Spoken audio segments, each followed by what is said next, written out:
Nous sommes tellement reconnaissants à Dieu dufise amashimwe menshi de pouvoir ku Mana réunir, ko dushobora kandi gusubira gukorana, d'avoir encore la liberté de pouvoir kuba encore tugifise proclamer ukwidegemvya tugatangaza ijambo. Imana irabandanya kurongora imitima nk'uko irongora imigezi y'amazi, irahamagara abanyuma à son église ikabongera ku ishengero basohotse, twese ikaturongorera kuguheraheza gushikaho tuzova mu kwizera tukinjira mu kubona.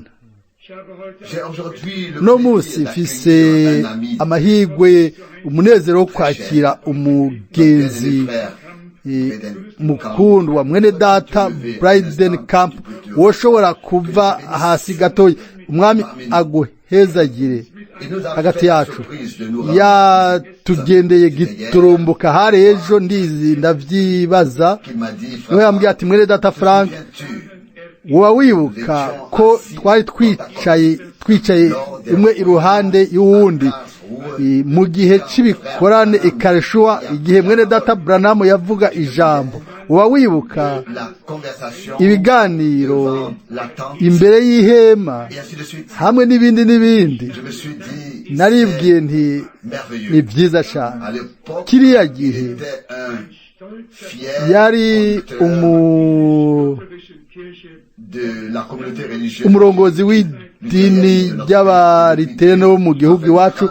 Imana yakoze ibihambaye muri we, ntiyigeze yibagira, kuko nanje n'abandi benshi ivyo Imana yakoze kiriya gihe. Mbega n'ivyo C'est indéniable. ni ibintu bidasobanurika, ku buryo twabaye ivyabona, twiboneye turiyumvira ivyo Imana yakoze. Ce soir, je voudrais Muri rino joro nifuza gusobanura ubutumwa bwiza bwa Mwene Data Branham nous préparer butegerezwa kudutegura imbere mu mutima à une expérience kubwo umwimenyerezo wa Pentecote.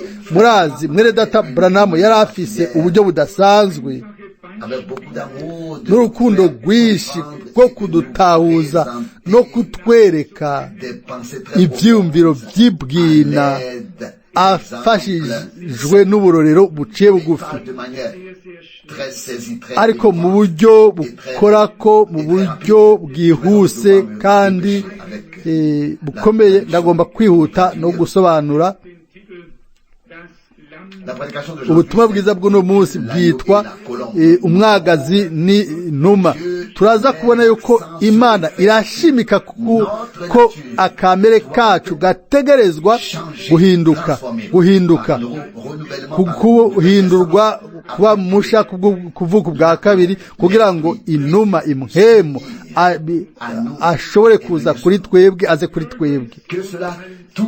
Ibyo bikore ku mutima w'umwe wese muri twebwe. Ndabasavye gusumba ko byigeze bibaho, mukurikirane mu bwina bw'imitima, muvuge muti ego, uvuga uti ego Mana mpa ibi, nukore muri jewe, nutange ibyo muri jewe. Nimba hari iciyumviro kivuzwe, mugikurikirane, mukigire icanyu, mucemere, mwemere ko haba ukuganira hagati yacu n'Imana mu gihe cy'ubutumwa bwiza. Ntitube gusa abantu boba barabwiwe, ariko habe ukuganira, twese tutwagwe dukurikire mu bwina bwo mu mutima, kugira ngo mpemu ashobore gukora mu buryo bw'inkomezi. Turirimbire hamwe ngo wizere gusa, wizere gusa. Izere gusa, wizere gusa, byose birashoboka. Wizere gusa, wizere gusa, wizere gusa, byose birashoboka.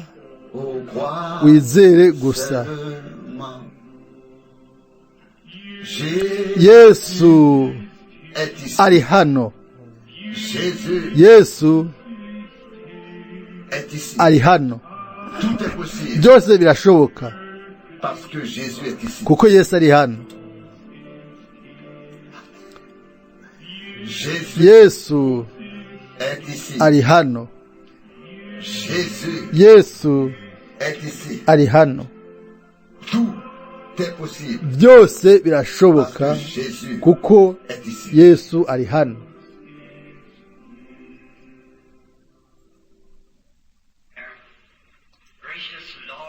Prions. Turasenga.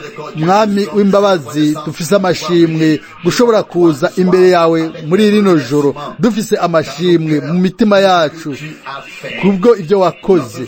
Ukwizera kwacu gufise ubushizi bw'amanga ko uzobandanya gukora hakurya y'ibyo dushobora kuba twasavye. Ukwizera kwimbitse mu mutima wanje mbere no kubyihuta ibyo twamaze gusengera. Haraheze iminota mikeya wamaze guhagarika urupfu. Ndabinezerewe Mwami. O Mana, ndasenga kugira ngo uhagarike urupfu, icaha n'ingwara muri rino joro, kugira ngo ntihagire umuntu n'umwe w'intege nke hagati yacu. Nuduhe intsinzi Data, uhezagire ubwoko bwawe hose, uhezagire abarongozi bawe, abakozi bawe, ubahe intege mu mitima, batangaze ubutumwa bwiza bwuzuye n'ukugaragara kuze kwa mpemu mu ikoraniro ryose ahantu hose. Ushimagize izina ryawe. Ngibi ibitambara byo gusengerwa, ibitambara hamwe n'ibindi bintu bikoresho ugomba guhezagira abantu. Bibiliya iratwigisha ko kiriya gihe bafata ibitambara canke ibi byakoze kuri Pawulo bakabishyira ku bagwayi bagakira. Ntituri Pawulo canke Pawulo yejejwe, ariko wewe wa wundi Mwami Yesu, ndagusenga Data, abantu bagira ukwizera kugira ngo bavyemere, babirindire kuri wewe, ingwara zose zikire, kandi abo bose ibi bitambara bizokora ko bakire. Ukize abahona, ubakize ingwara, wiheshe icyubahiro. Turabigusabye mu izina rya Yesu, amina. Murashobora kwicara.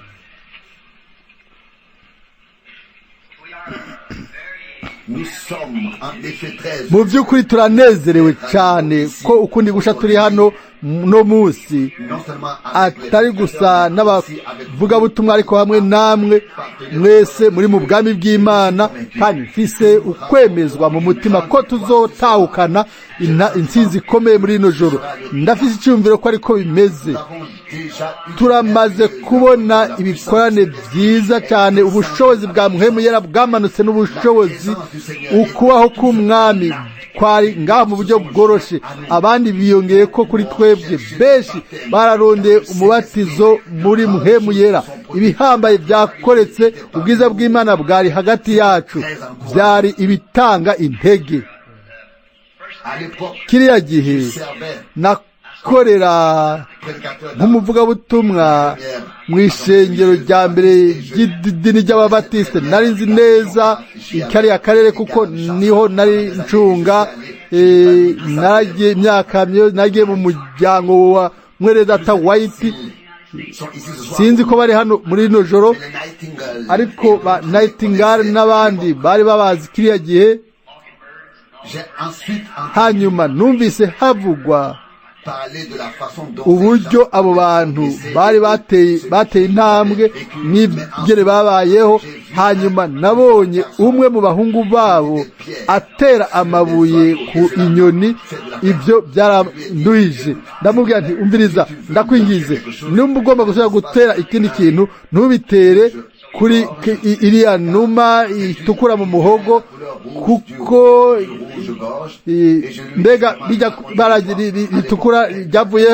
Namubwiye inkuru ni hariho igihe kera umuntu yapfiriye ku musaraba, amanitswe amaboko maze amosozi akoroka. Irya nyoni yaraje igerageza gukuramo umusumari umwe, maze ikirakomereka. Ariko ni inkuru gusa. Bavuga ngo ni kubw'ivyo ifise gakaraza gatukura. Turavyibaza urone bivuga ku bw'ibyiza byacu, twe turi munsi y'amaraso, amaraso ari ku gikiriza cacu, natwe ngaho turakingiwe. Ibyaha byanje nibyo byamubamvye, yabikuye yapfuye ku bw'ibyo. Aho rero numvise inyoni iririmba, kandi sibanda yakuririmba. Ndakunda kugenzura mu ishamba, nabonye igihe yaririmba, igihe hari imituragaro ntiririmba, igihe haba hari ibicu bibi nta na kimwe kiba, ariko haserutse inyenyeri ya mbere ikitangura kuririmba, kandi mu buryo bwiza. Kandi iyo nyoni yitwa rosinyore izi neza ko izuba ririko riraka ahantu runaka, kuko inyenyeri niyerekana uwo muco w'izuba. Iravuga nanjye ngira ndirimbe mbe, kuko nabonye inyenyeri y'i Betelehemu, ndarindiriye ko izuba riseruka rifise amababa yaryo.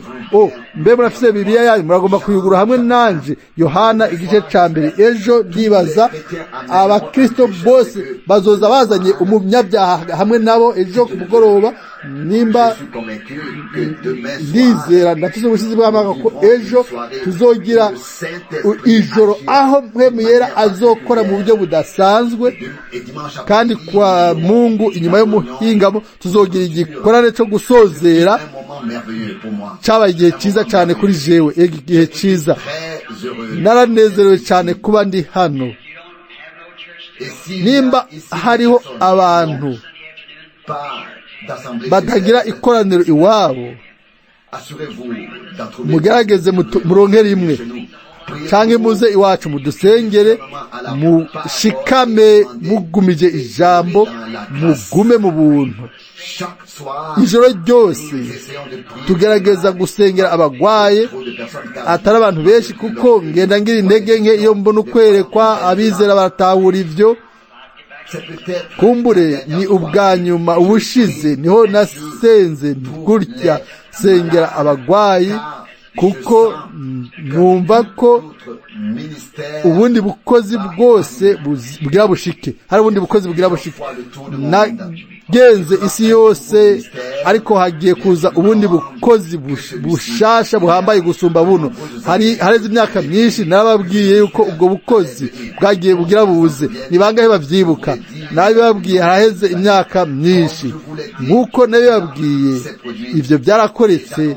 Ubu rero natangaje yuko imbere yuko ivyo bishika, ko ubukozi buhambaye bugira buze, no kwifuje kumenya ibyo ari byo, ariko ntabyo nzi, ariko ndazi yuko buzoza. Ubutumwa bwiza bwa Yohana igice ca mbere murongo wa 29 kugira ngo tubone igisomwa. Bukeye bwaho abona Yesu aziye kuri we, avuga ati, nguyu umwagazi w'intama w'Imana akura icaha c'abari mw'isi. 30 uyo niwe navuze n'inyuma yanje hazoza umuntu yari w'imbere kuri jewe, kuko yariho ntarabaho. Amen. 31 nanjye sinari bwamumenye, ariko kugira ngo yerekwe Abisirayeli nico catumye nanje nza mbatiza mu mazi. 32 kandi Yohana ashinga intahe ati, nabonye mpwemu amanuka ava mw'ijuru asa n'inuma, aguma kuri we. Ku shingiro ya bino bimenyetso no kwifuje muri ino joro kuvuga ku mutwe w'ijambo ngo umwagazi hamwe n'inuma. Murazi intama ni nagakoko kadasanzwe, agakoko kadasanzwe. Ntiwigera ntawusaba intama ngo nitange ubwoya, gusa irabutanga kuko ni intama. Kandi nimba ari intama izogira ubwoya, niyo kamere yayo. Nako bimeze kw'ikoraniro ry'abakristo. Ntibadusavye ngo dutange ivyamwa, batusavye ahubwo ngo tuvyame. Mu Bagalatiya 5 ngo ivyamwa vya mpwemu ni urukundo, umunezero, amahoro n'ibindi. ivyo vyamwa ntibikorwa, biteza kuba biri ngaho bikama birama biba bihari. Murabona ikiri indani kigaragarira inyuma. Rero twaragerageje kubikora, ni kuvuga ibikorwa vyama vya mpwemu. None ivyo byatanze iki? Ivyo byarangiye birangiranye n'ubujyaja. Ntimushobora ubwanyu gukora ivyo ubukristo busaba, ariko ni kubwa mpwemu aba muri mwebwe niwe atanga ivyo vyamwe. Ntimushobora kubikora ubwanyu, canke ukuba mwarabyize, canke mwabimenyeshejwe n'idini, canke icyo ari cyo cose. Ivyo iminsi yose vyama bihereza mu bujyaja. Ibyo ntibishobora gukoreka kiretse gusa nk'uko Imana yabigenye. Ni ukuvuga kubwa mpwemu ari muri twebwe, niwe atanga ivyamwa vyiwe, kubaho kwiwe muri twebwe, kandi ntahinduka. Mbere ni icigwa, ni igisomwa kidasanzwe, ariko Imana ntisanzwe kandi ikora ibintu mu buryo budasanzwe, mu bihe bidasanzwe, hamwe n'abantu badasanzwe.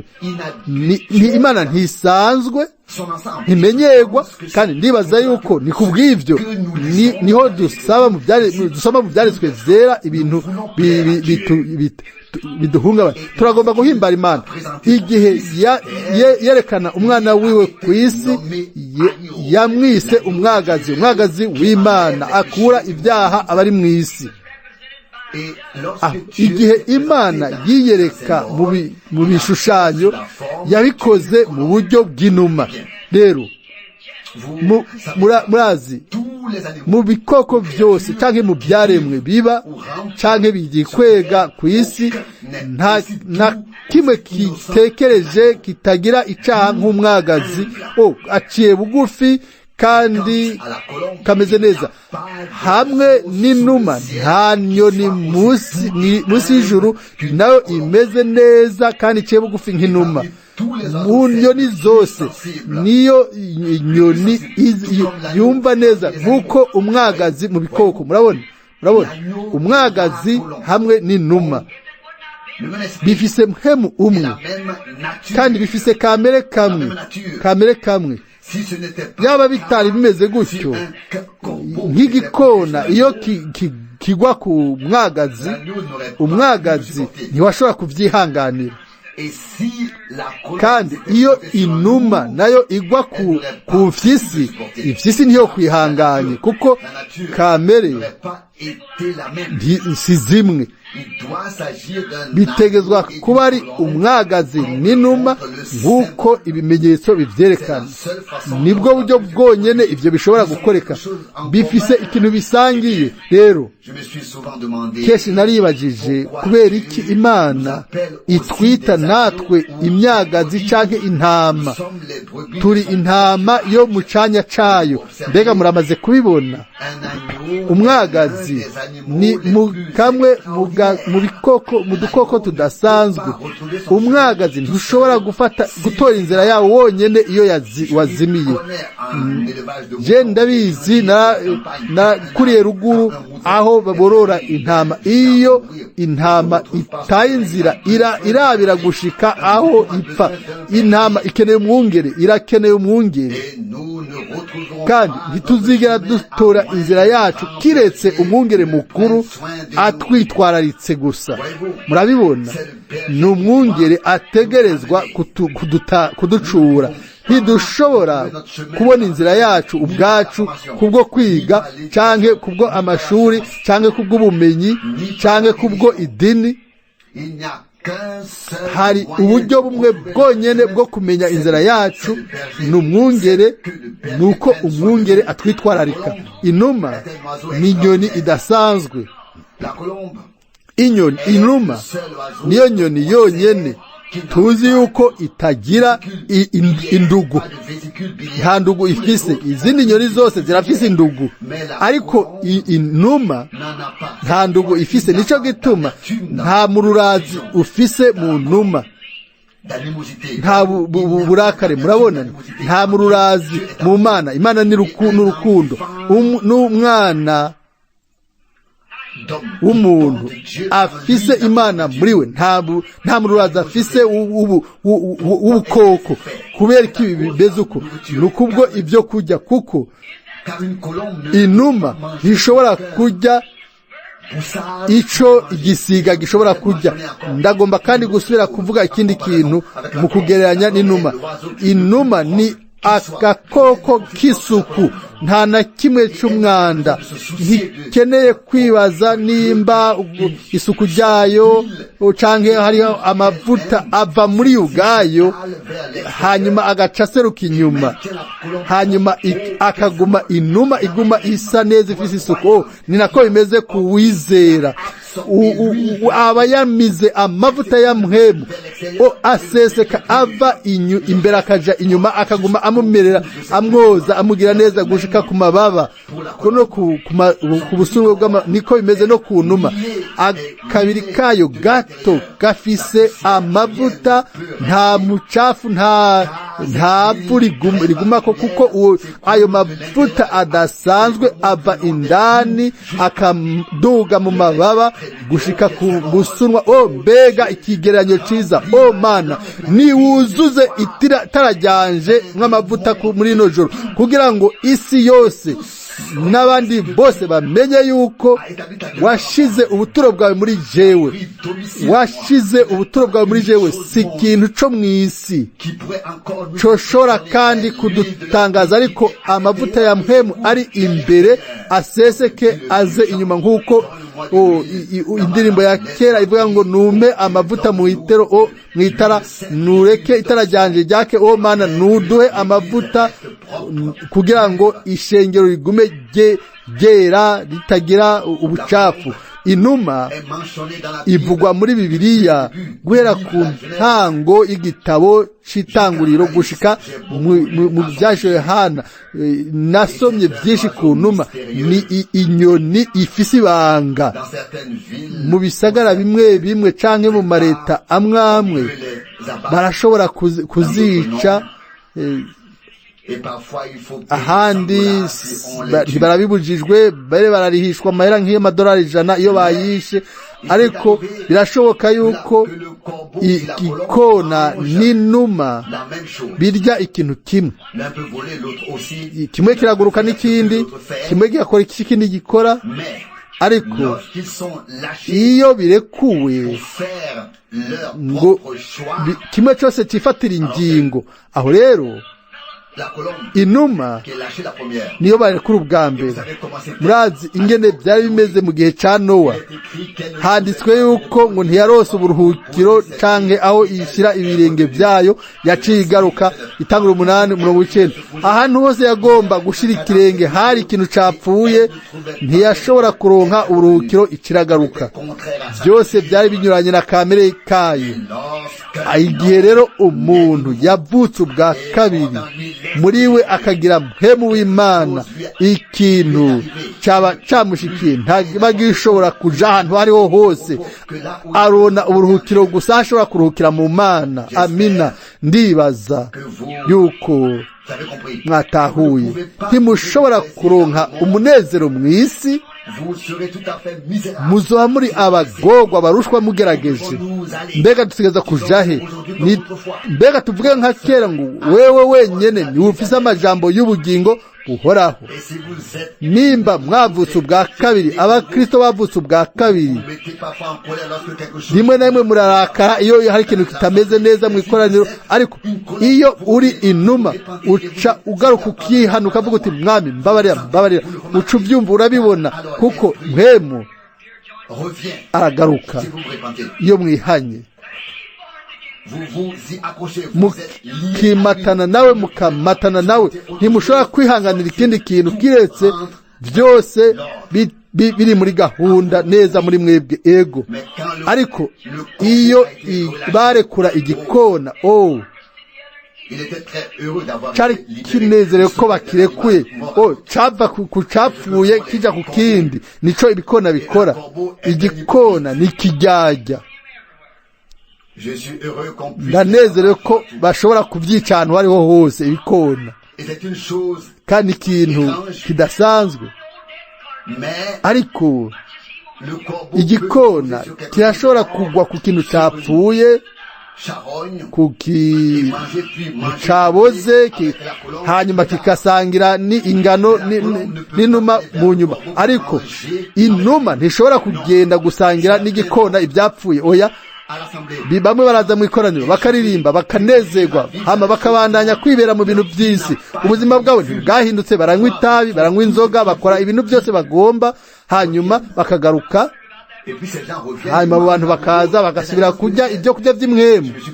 Nibajije ikibazo igihe kimwe, hanyuma narose ukwerekwa aho umuntu yasohotse agiye kubiba ingano, hanyuma umwaso acaza inyuma yiwe abiba urwamfu.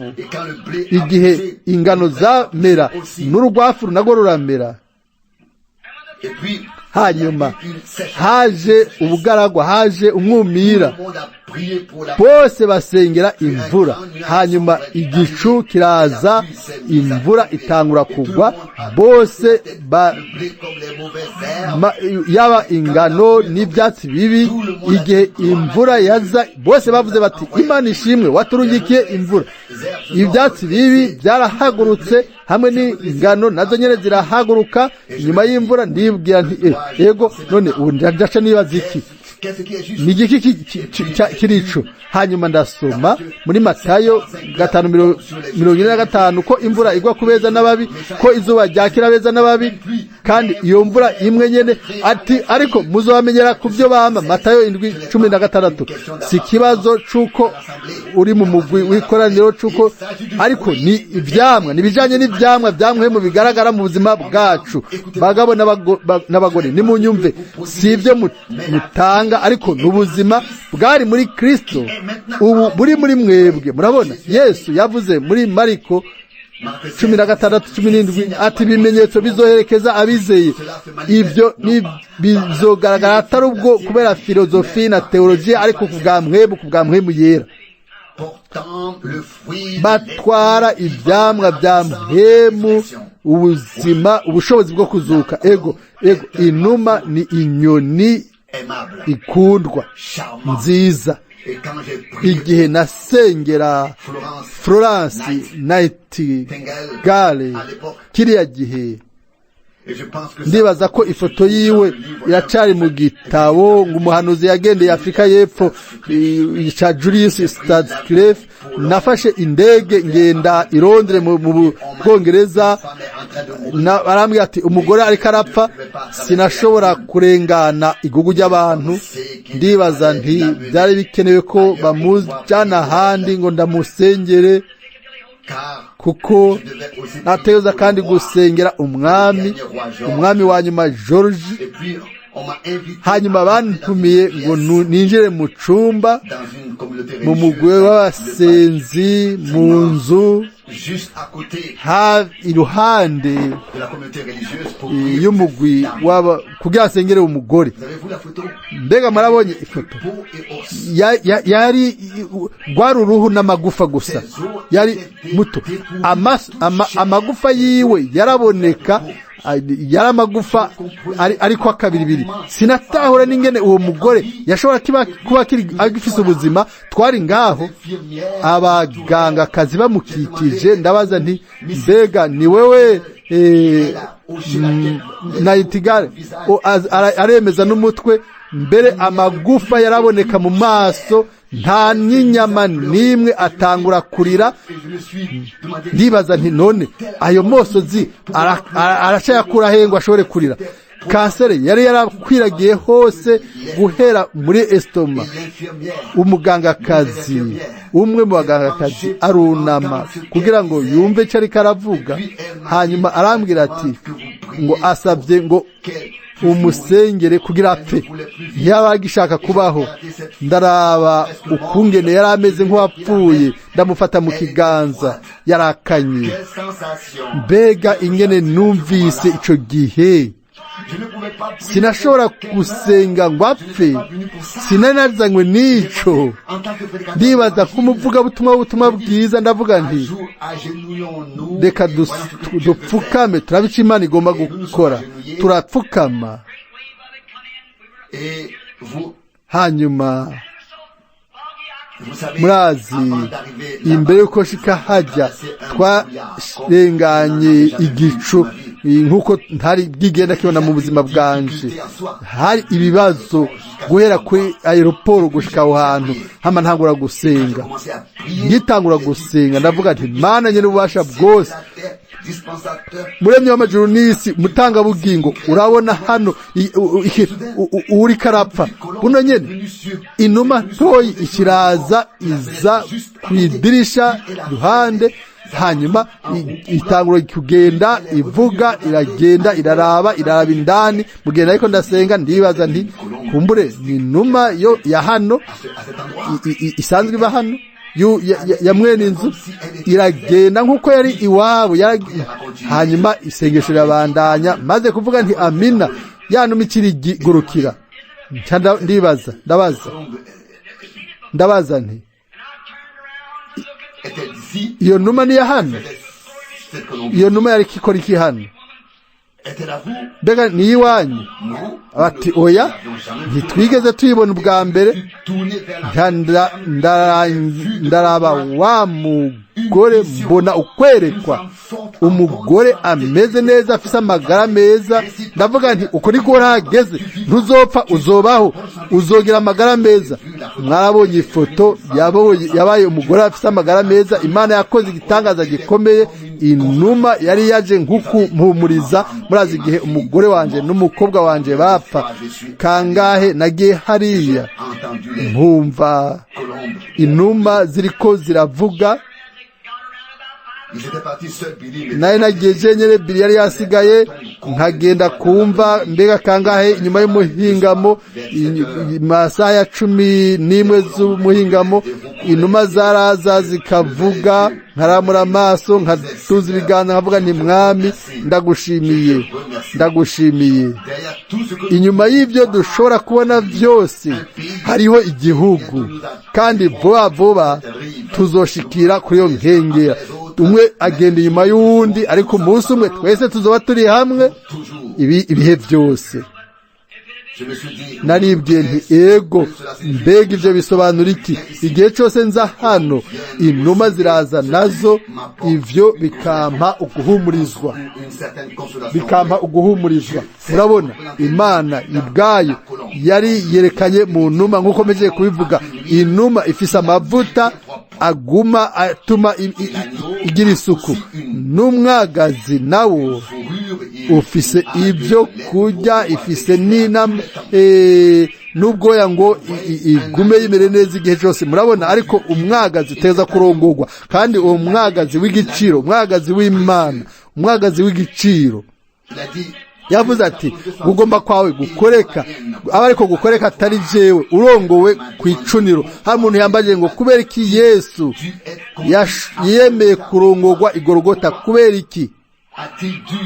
Kubera iki yarongorewe hajya? Yari umwagazi w'Imana. Amina. Kubera iki yavukiye mu ruhongore? Kuko yari umwagazi w'Imana. Murabona, yategezwa kuvukira mu ruhongore nk'umwagazi, hanyuma akarongorerwa kwicuniro. Sinzi nimba muzi kiriya kintu ca kera aho bicira ibikoko.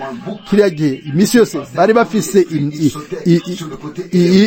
impene yabandanya igaca isimba ku ruhande, intama nayo ikabandanya itumbereye. Imisi yose nuko iyo zirongowe mu bwiciro, impene yasimbira ku ruhande igatanga intama. Umuntu yarabizi, yavuga ati igihe wagomba kwica impene yaragwana n'inkomezi zayo zose. Murabona, ariko uyitwaye kuyibohera azi kubikora, yo nigomba kwicwa. Oya, si ibyo gusa, ariko yari umwagazi utekanye, yaremera ikadendeka. Intama izi kimwe, iratanga ubwoya itagwanye, iratekereza imbere iradukemura itanga ibyo ifise byose nta kindi ifise ariko nubwo kumeze kuri twebwe ku bwacu ku bwawe no ku bwanje yemeye gutanga icyo yari ifise cyose icyo yari cyose amina nimba twita intama z'Imana akaba ariko turi aho rero dutegereza gutanga ikintu cyose dufise n'ico dufise cyose tukagishira mbega muriteguye kubikora bamwe bavuga ati twe turi abanyamerika ntidukeneye umuntu aturongora twarize kumenya ingene tubaho turazi ibyo dukora turafise ibidutandukanye turafise amadiplome yacu n'ibindi turazi byose inuma oya si twebwe hari benshi batagomba kurongorwa ariko Imana yateguye uburongozi ni ukuvuga ni mpemu yera uwari hano agerangwa n'inuma niwe murongozi wacu nitwibaza ngo turazi byose twese turazi teologiya tukarongorwa n'abantu n'ibyiyumviro byabo si Imana iturongora mutegeza guhera ibyiyumviro byanyu nimwavuga ngo igihe cy'ibimenyetso cyararenganye murabona inuma ntishobora kumanuka niwavuga ngo gukiza ingwara ntibikibaho cyangwa muhemu yara ntakibaho nk'uko Pantekote ngo ijya misi yararenganye ngo nivyo batubwiye mu seminari ni gute Imana yobarongora nimba mutemera ibyavuze mu ijambo ryayo nimba yobakiza gute muvuga ngo igihe cy'ibitangaza caraheza ntishobora kubikora dufise amakoraniro amashiramwe manini amadini manini byose bifise ishusho y'ukubaha Imana ariko bihakana ubushobozi inuma ntishobora kumanuka bibarongore bafise ibyiyumviro byabo nta n'ikindi bagomba kwakira kindi baravuga bati ntacyo bitwaye ico bibiri ivuga ntibavyemera ntihaheze igihe hari umuntu yaje imbere yanjye arambwira ati ntacyo bitwaye intahe woshinga z'abakize sinzige ndavyemera ndamwisha nti yego ibyo si by'abatizera ni by'abizera gusa Imana ntishobora kuturongora kiretse gusa twemeye kurongorwa Imana ntishobora gukorera muri twebwe kiretse ubwa mbere turetse ngo ikore muri twebwe murabona nagombye kwidogera Imana ndibaza nti mbega n'iryari izobona umuntu uzoshobora gukoreramwo nyene bigoye kuri we bibone umuntu no musi umuntu ashobora kuba ari umuntu adasanzwe yemewe n'abagore mwe wese agomba guhimbara uwundi atari umwami nka Samusoni mu by'ukuri yahaye inkomezi we umwami ariko umutima we yawuhaye umugore Imana ikeneye umuntu ayiha byose kandi ntihagire ikindi yisigiriza akaba yeguriye umwami gukorera umwami n'uburongozi bw'Imana ariko ntitwiteguye kubikora murazi ikigora abantu ni ukwiyegurira uburongozi bwa mpwemu kandi haranditse mu Baroma 8:14 ngo abarongorwa bose na mpwemu w'Imana nibo bana b'Imana mpwemu w'Imana atezwa kuturongora niwe ateza kuturongora nimba muri umwagazi muzoreka murongorwe na mpwemu w'Imana ariko ndibaza kubera ko Imana idashobora kandi kuturongora gutyo mbega turi intama inuma ntiyashobora kurongora ihene ntibyashoboka yogerageza ariko ntibyari gukunda umviriza mwene data no kwifuje kuri ugomba kuba umwongere w'ubwenge ntutandukanye ukwabira kw'intama n'impene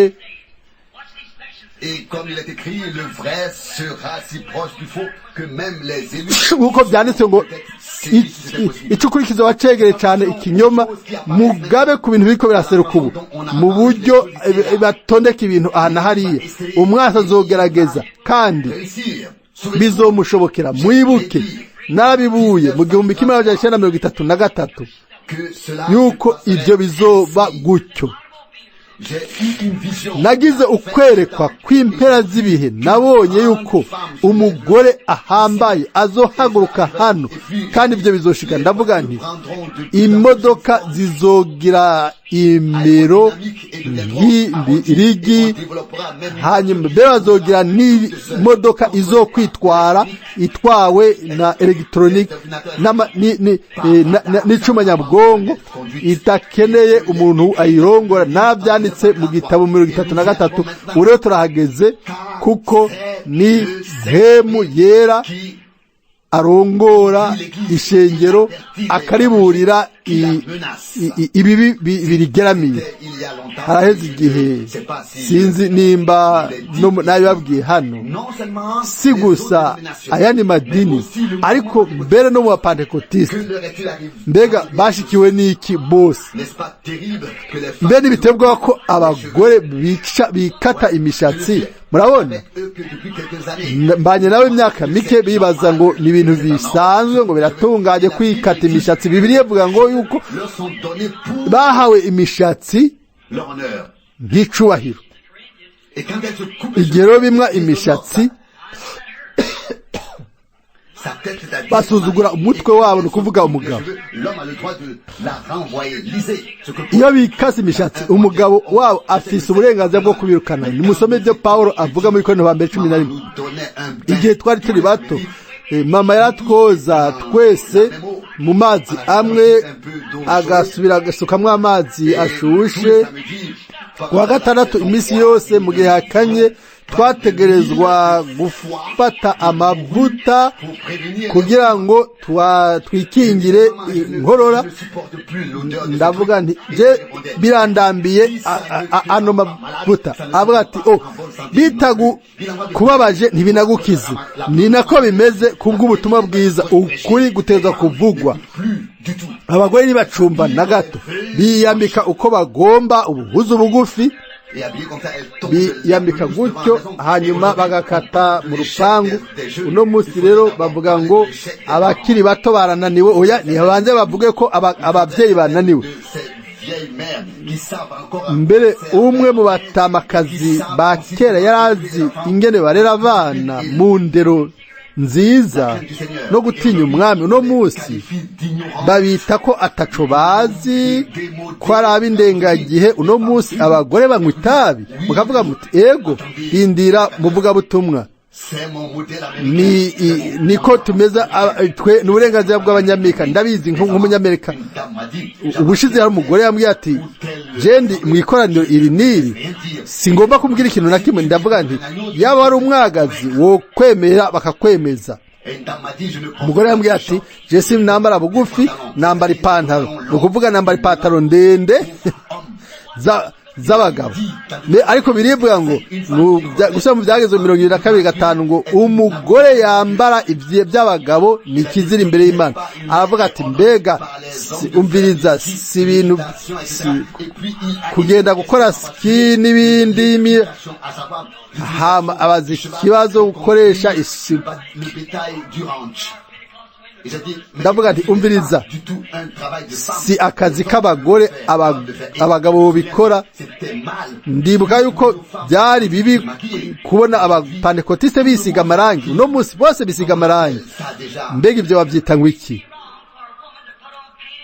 Manikiri. Oya rero ni ukwisiga amarangi. Yego ni ukwisiga amarangi. Imbere byari bibi kwisiga amarangi. Uno munsi barabikora. Umuvugabutumwa w'umumetodiste ashaje yarafise ururimbo yavuga ati dufise umwami ngo twaramanuye uruzitiro, intama zarasohotse, hanyuma impene zarinjiye. Ni gute? Mbere benshi ntibanabibonye, ariko abavugabutumwa biba bibaza yuko bandanya kubaho kuvuga ijambo ry'Imana.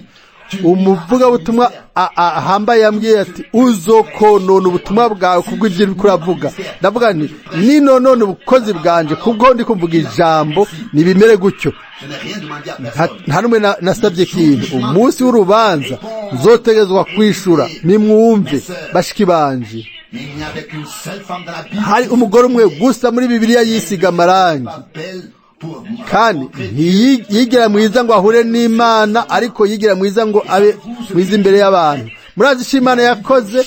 Yamuhaye imbwa. Abami ba mbere 21:25. Murazi icyo ari cyo abagore bisiga amarangi? Si beza ntibatandukanye na gato na Jezabeli. Muravuga muti ego uti Jesi ndi Jezabeli, none uvuga iki ngaho? Imana igomba yuko mubaho nk'uko bibereye, nk'uko yabivuze mu ijambo ryayo. Igihe nari nkiri umucunzi ndaba ishamba, nagiye kugendera abantu, hanyuma ndagenda dufungurira ahantu ndabona abagabo bicaye bambereye igitangaza. Hanyuma nabonye kandi ko hariyo n'abagore. Umwe muri bo yaravuze ati ego ndusudira. Yari yambaye ipataro, yavuga nk'abagabo, yarahira nk'abagabo, yatukana, yanywa nk'abagabo, yakora nk'abagabo. Umviriza, igihe Imana yarema Adamu, ubwa mbere bari babiri mu mpwemu, umugabo n'umugore. Ariko igihe yatandukanya, yashyize impwemu y'umugore mu mugore, impwemu y'umugabo mu mugabo. Guhera icyo gihe biratandukanye babiri. Iyo umugore yitwaye nk'umugabo, si ibintu bisanzwe canke igihushane. Ni wabona umugabo yitwara nk'umugore, ndakekeranya no kuvuka kwiwe mbere no kuvuga kwiwe kw'impemu. Nimba uri umugore umugore by'ukuri, mukavuga uti ubu rero umugabo wese yemera ko umugore wiwe anywa itabi akambara ubuhuzu bugufi, sinokwemera yuko uri n'umugabo. Nimba wemera umugore wawe akamera uko, nibiki? Nimwibaze, umuntu si igihagararo ciwe, si inyama, naho yoba ari kinini cyane. Ico naco bisobanura. Mbega nabahe abasoda bakomeye bashikura abana mu birenge mu maboko ya banyina bakabicira ku ruhome? Oya, sivyo. Mbega bimeze gute ku mwami wacu? Handitswe kuri we ngo nta bwiza yari afise canke ishusho yo kudukwega abantu. Murabona, ntiyigeze umugabo nkawe. Umuntu n'ingeso ziwe si inkome zigaragara, si inyama. Nimba ugifise indugu n'uburake n'ukurakara muri wewe n'ubukoko, hari ikintu kitameze neza muri wewe. Nimba ufise isi muri wewe, hari ikintu kitameze. Reka ukugwe, wibohore, ukugwe mu ivyo bintu.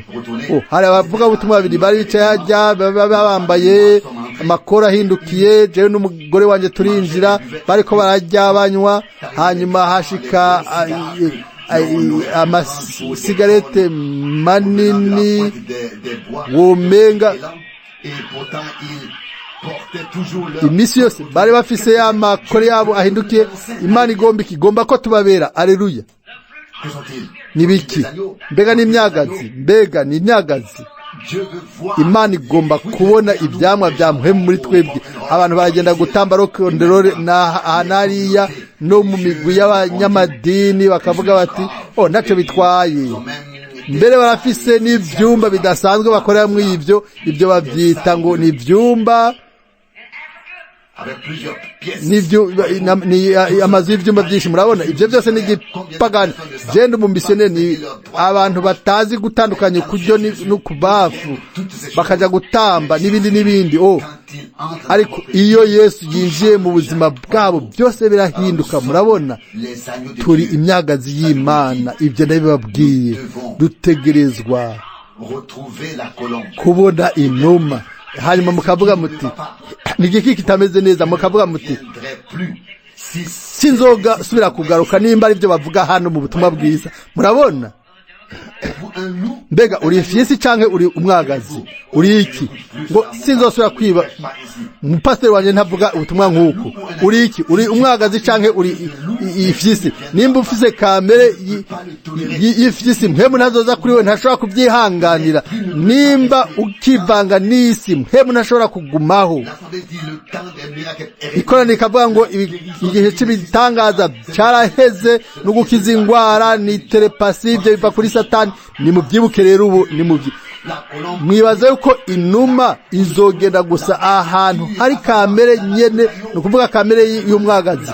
Aho niho nyene inuma izoja. Ukavuga uti n'amahigo yacu yo kuba abanyamerika. mukavuga ati ndagomba gukora iki na kiriya n'amahirwe yanje. Ariko nimba waravutse gusa mu buryo bwa kamere nivyo, nimba wavyawe na mpwemu oya. Nimba ikoraniro ari kuri wowe ari idini, aho rero ntuzigera wemera inama n'imwe. Ariko nimba ufise kamere y'intama, tuzoshobora kwihanganira ibindi bintu, tubishobora. Ariko agereranya hagati y'aho ingurube ziba n'aho intama ziba. Murazi ikibanza canyu, umwagazi ntizoja kurya ivy'ingurube. Ingurube ni ingurube, ijya gusa byose. Ariko umwagazi ni umwagazi. Murabona, abatizera bavuga ibitweza bibi byose, ariko ntushobora gukora ivyo. Muratandukanye. Nturi igisiga, nturi ikinyamwanira. Igihe mbonye umuntu avuga ngo ndakunda umwami Yesu, ariko ibindi byose bikaba bimeze uko bimeze, atagira inkomezi, ndababwira yuko imbere yuko inuma iza ku mwagazi, birakwiye yuko haba kamere k'umwagazi. Birakwiye yuko aba ari umukristo w'ukuri, kandi ari umukristo w'ukuri azokwizera ijambo ryose ryanditse muri Bibiliya. Amina, amen. Murabona, ntazosubira kuvuga ngo gukiza indwara ntibikibaho n'ibindi n'ibindi, ngo ni bya Satani, ngo ni ubupfumu n'ibindi. Murabona, ni amen, ni wa Satani wa kera yise Yesu Belzebule kugira ngo asamaze abantu byose. Ni mu bisuzume byose mu muco w'ijambo. Ibyo Imana ikora biba bihuyeje n'ijambo ryayo. Rero tukibaza kubera iki atakanguro na rimwe rikoreka. Ni igiki kibituma dufise uburongozi bubi, dufise ibiganiro by'ibikorano, ibikwegano by'ibikorano, ariko ikanguro ry'ukuri riri. Isi yarinjiye mu makoraniro, none abavuga butumwa bariye. Murabona, ntitukiri mu isi niyo iri muri twebwe. Nimba twabaye muri Pentekote, dukore nk'uko bene data muri Pentekote bakoze, dubeho mu masezerano yo muri Pentekote. Pentekote si idini, Pentekote ni umwimenyerezo, ni cyabaye, ni mpwemu yera aza kuri mwebwe akabafata akabagira.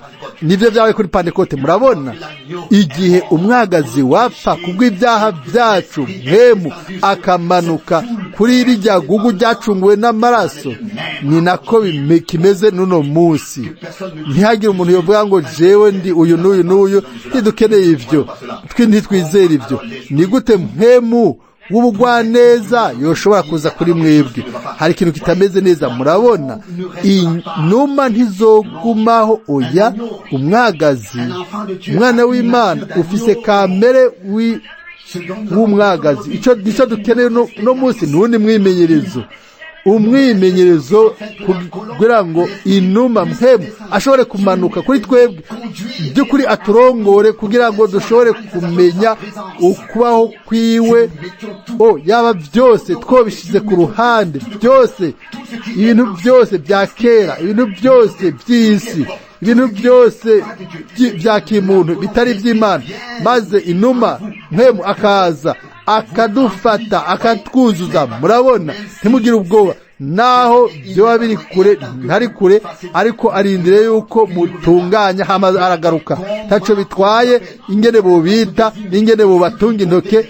Nimwaba mufise impuzu ndende bakabacokora, mukaba mufise imishatsi miremire bakabacokora, mwemere byose. Murazi yuko yamaze gushika. Murabona, mubyemere mu buryo bworoshe. Murabona, ariko niwabigwanya ukibwira yuko ufise kamere y'umwagazi, ntibishoboka. Ibyo dukeneye no munsi ni umwagazi wemera kurongorwa ukarya ijambo ry'Imana. Murabona, mbega muri ntama z'Imana.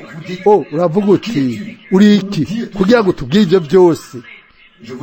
ndabibabwiye, hagarika ibyo bintu byose byo kutumva, ni mu bihebe mugaruke. Nimba mwarasambuye uruhome, ongera mugubake, mumenye aho imbibe zanyu ziri.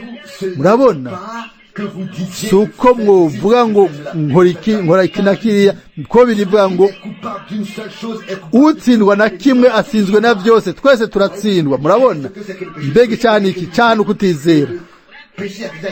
Icyaha cyamaze gucirwa ku iteka. Murabona, tuba abanyabyaha kuko tutizera, ariko Yesu ahamagara abanyabyaha kuri we. Abantu bibaza ngo nabera, ngo nabatunganye kiriya gihe yarababwiye ati so wanyu ni Satani, mwa bwoko bw'inzoka mwe, mwa bwoko bw'imamba mwe. Murabona, nimba muzi Aburahamu nanje mwomenye, ariko ntimuzi na data nimumuzi, kuko ibikorwa ndiko ndakora si je ndabikora, ariko ni data ari muri jewe. Murabona, inuma igihe mpemu azomanuka uno musi azokora bya bindi nyene, azokora bya bitangaza nyene, bya bimenyetso nyene. Ngunyizera azokora ibikorwa nkora, azokora n'ibisumba kongeye kwa data. Yohana 14:12 ngo agahe gato isi ntizombona, ariko mwe muzombona. Mbega ukwemeza! Umwagazi n'intama bisubiye guhura, Imana n'umuntu bisubiye guhura, ukugororoka n'amahoro byagumbiranye. Ibibazo byose n'imyitwarariko byose birose inyishu. Umwagazi yaje kugira ngo atwunge, twuzwe nawe nk'uko intama zo mu canya ciwe. Dufise kamere yiwe. Uno musi benshi barongorwa na dogiteri uyu canke uwundi, hamwe n'abavuga butumwa n'amadini, bakavuga ati ntimwemere gukira kw'ingwara. Ibyo ntimuvyizere. Ayo n'amakoraniro y'abapantekotiste ntibatahura ibyo. Ijambo ry'Imana ni ibyo kurya by'imyagazi, kandi nk'uko umwagazi wa mbere warongowe ukarongorwa wemeza ijambo nk'umwagazi w'Imana, avuga ngo iyo misi yararenganye. Oya, aho rero nteba ari umwagazi. Misi yose yemeza ijambo ryayo. Si je nkora ibikorwa bya, niko yavuga ati data ari muri jewe, kandi nimba mudashobora kunyizera nimwizere kubw'ibikorwa. Yari Imana muri Kristo. Amina. Imana ni mwishengero, Imana mu bwoko bwayo, Imana yigaragaza ikishura ku bwa mpemu yera. Uno musi iri mwishengero. Muravyizera ibyo n'umutima wanyu wose? Aho rero reka twunamishe imitwe. Inuma n'umwagazi. Mu gihe mwumva, ndibaza yuko hari umurongo udasanzwe wo mu byanditswe vyera. Yesu yavuga ati, data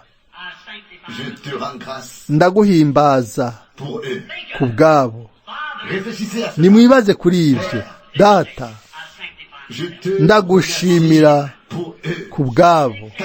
Yakoze iki? Yatanze akarorero nk'umwagazi.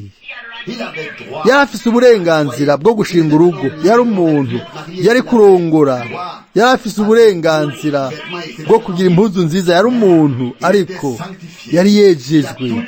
Byose yarabihevye. Yari gushobora kuza mu bubasha n'ubwiza aherekejwe n'abamarayika, ariko yaraje avukira muri inosi, avukira mu ruhongore, mu kibandahori hariya muri aharamase. Yari yejejwe, yari uwera, yari umwagazi. Murabona bagenzi, turibaza yuko idini rikwiriye. Oya, turakeneye icukuri. Nimwicishe bugufi mwese, muvuge muti mwami nunyoze. Yesu yavugiye 12 ati nimufate ubutumwa bwiza mu butware mw'isi yose. Baciye baheba byose baramukurikira, bateze guheba byose ibibanezera, impuzu zacu nk'uko isi iri. Ibintu byose by'isi dutegerezwa kubiheba kugira ngo tumwakire we. Ngo yari yejeje ku bwacu, namwe nimwiyeze muri we. Data wo mw'ijuru. Ubutumwa, umwagazi n'inuma. Umwagazi utazi icaha, ariko utegerezwa kurongorwa.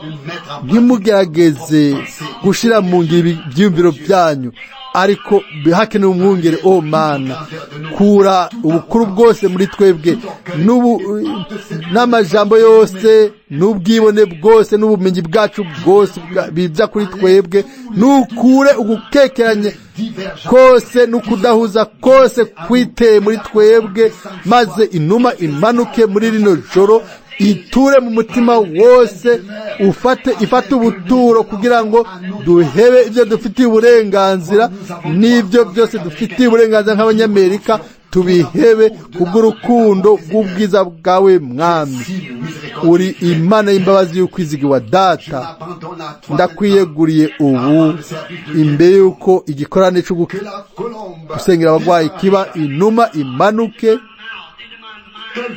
ize mu mutima wanje, mu kanwa kanje, mu maso yanje, mu matwi yanje, mu ijwi ryanje, amenye bose bamenye yuko ari wewe. Winjire muri bo, ucire kwiteka icaha n'ingwara n'ibindi byose byenena ku caha, byose bihunge.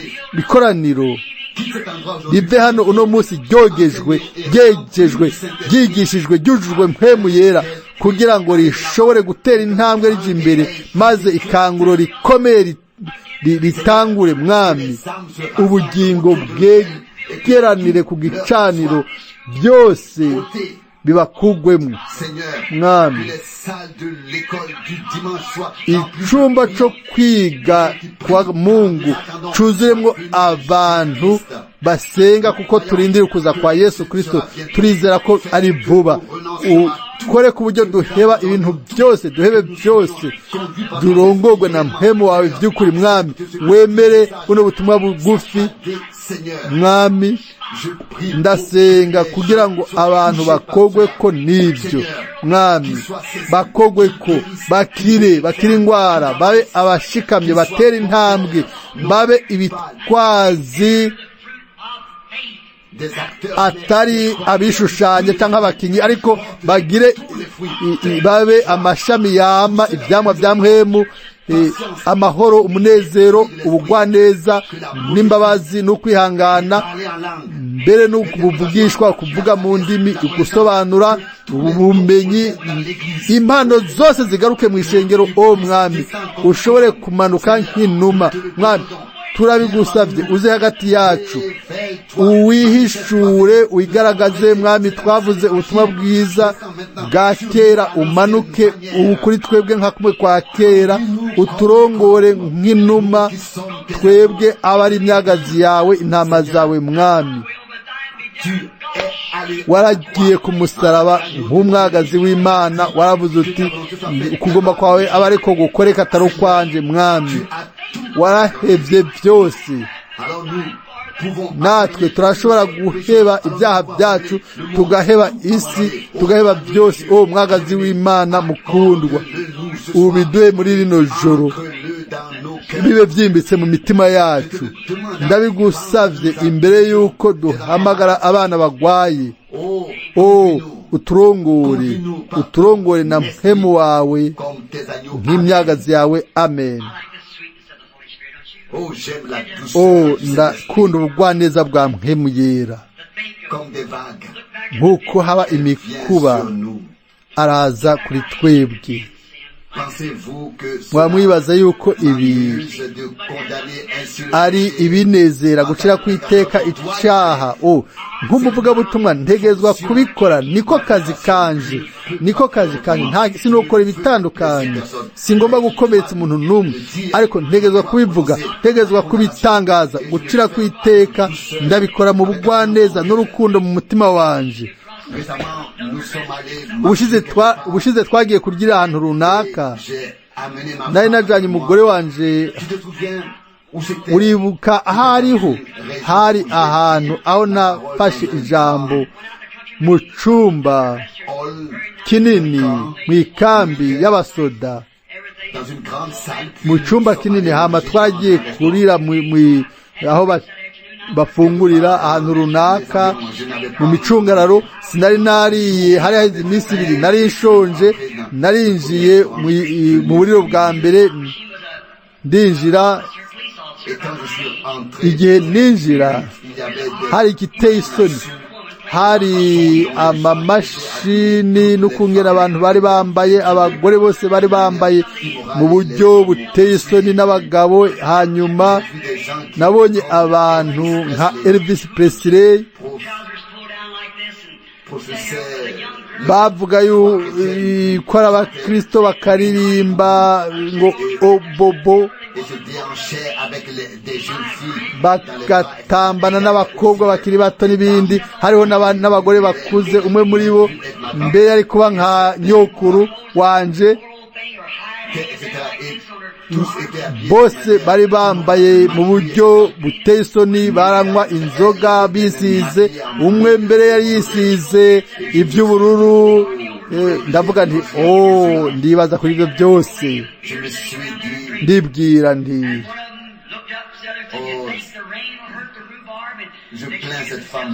ndidogera umugore n'umugabo. Ndavuga nti none ibi byose bizoherera hehe? Ibi byose bizobashikana hehe? Ndavuga nti Mana, wewe ugororotse, mbega uzoguma ryari urindiriye? Ni ryari zoheraheza ibi bintu byose? Nibyo bubandanya bigenda gutya. Ndavuga nti Mana yanje, yaba wakura ibintu byose ku isi, wowe uruwera ugororotse, kuko barabibereye. Mu gihe navuga uko urubanza rwanje ku bantu, naciye mbona ukwerekwa, mbona ikintu kimeze nk'igicu, mbona abagabo bari bakoze ibintu bibi. Buno nyene nanjye nibonamwo, ndabona ibintu n'abakozi binibi, ndabona ibintu byose binakora. Njambona Yesu ariko ararira, amosozi amutemba ku matama. Ni ukwerekwa ndiko ndavuga hano. Hanyuma havugwa mu kwerekwa ngo umunsi uzokora icyaha uzopfa. Ndavuga nti Mwami mbabarira, mbiranteye isoni, ngirira imbabazi. N'ibyaha byanje, nanjye ni umunyabyaha. Mwami ngirira imbabazi. Guhera ubu sinzokwigera ncira urubanza ku muntu n'umwe.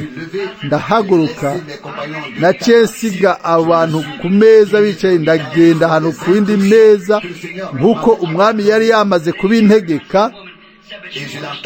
Namwumvise ambwira ngo naraguhariye gutyo, mparira n'abandi, genda ubabwire ibi. Ndavuga nti Mwami mbabarira. Maze ukwerekwa guheze, naciye isubira kuri ya meza iruhande. Ndabaza nti mumerewe gute? Ndabaza nti mbega ndashobora kwicara? Umugore avuga ati oya, ndafise ubundi twicaranye. Yego yaribaza ati, yibaza ibindi bintu.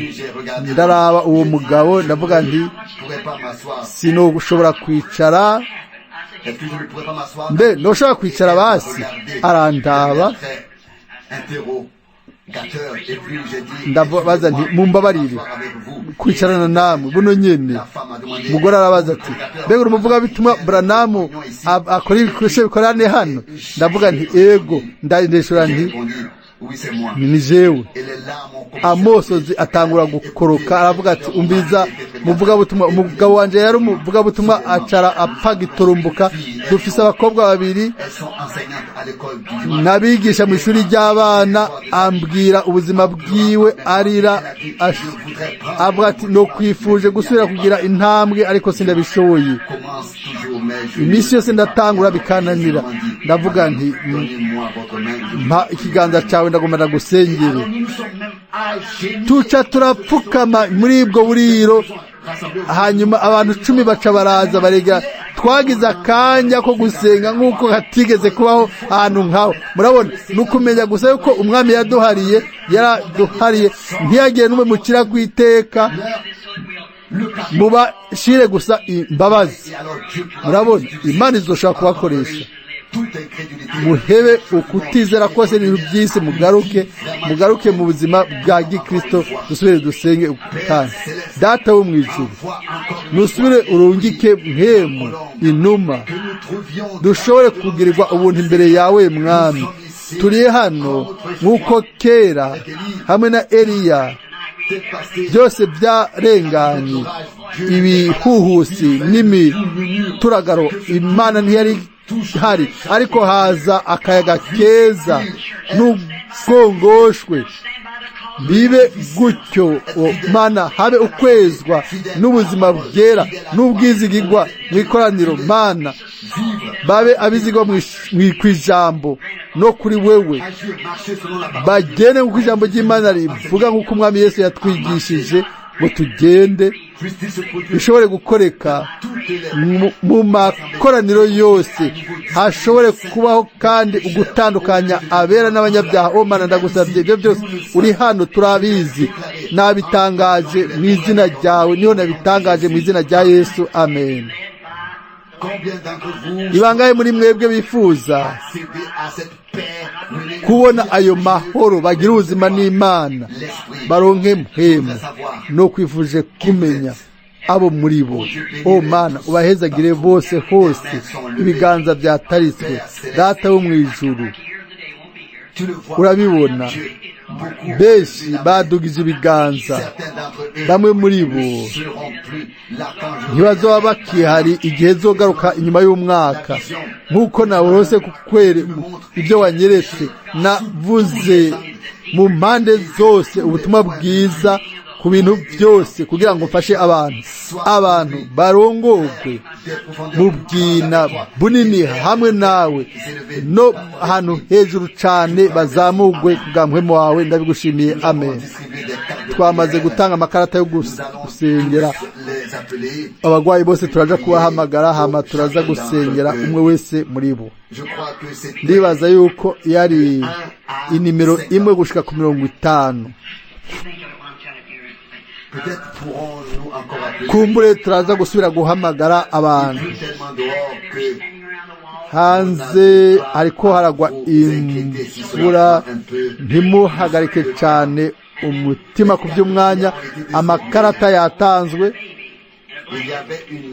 Hariho umugore yari afise umwana, yari yamutwikiriye mu gitwikira, yarasa n'umukristo yubaha Imana, mbere ntiyashobora no kwicara. Uwo mugore yari afise ikibanza cyo kwicara, yagiriye imbabazi umugore yari afise umwana mu biganza vyiwe. Yari agomba kugenda kubwira uwo mugore, amubwira ati, fata kino kibanza cyane n'umwana wawe. Ariko yagomba gusengera uwo mwana, hanyuma avuga ati, Mwene Data Branham araza gusengera ujya mwana, kubera ko nja kumusengera. Mpwemu yera abandanya kumugobera ati, sengera uwo mwana. Nk'umugore arakekeranya, hanyuma arahaguruka avuga ati, mushiki wanje, mbega ntugomba gufata ikibanza canje ukicara n'umwana? Hama arongera ko ati, fata kino kibanza ndakwinginze, ndazi ko uri umukristo. Aravuga ati, yego. Ati, nanjye ni umukristo, ariko Imana biboneka nk'uko ikimbwira ngo sengere uwo mwana, naho nzi ko Mwene Data Branham ariwe agenewe kusengera uwo mwana. Ndibaza yuko ibyo bitazakukubabaza. Aravuga ati, icara ndakwinginze.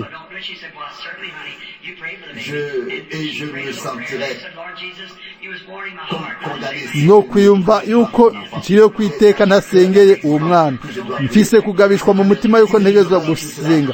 Nimba ari kosa, ibyo bize kubwirwa umukozi w'Imana. Ariko yari mpwemu w'Imana yari kuri uwo mugore. Uwo mugore afise umwana aricara, nubwo yari afise ikarata yo gusengerwa. Hama asenga, aramusengera.